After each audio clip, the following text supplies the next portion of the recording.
We have a 2019 MGZS. Nice car. Bit of work to be done in it, but hopefully get the parts in and show you guys how we get on. So first of all, what we're going to do is take everything off, strip it right down, see what bits we need, what needs replacing, what we need to get, and then get it all ordered. So this is what it is now, and I will show you in a minute what it's like stripped down.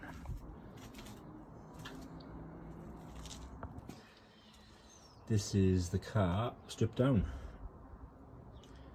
So I just should say I'll show you a video. It's quite a basic car, to be honest with you, nothing major. Do little wires. So I have to repair the spotlight, but nothing that can't be done. So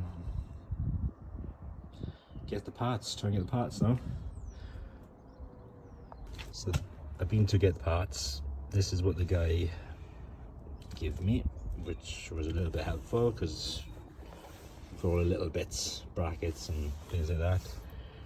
I asked him to do me prices, but he wasn't really interested. He was like, it seemed like there was too much to do, you know what I mean? So, not much help, to be honest with you. So at least I've got them now. I can find out all the bits I need and then search, go back down there, I suppose.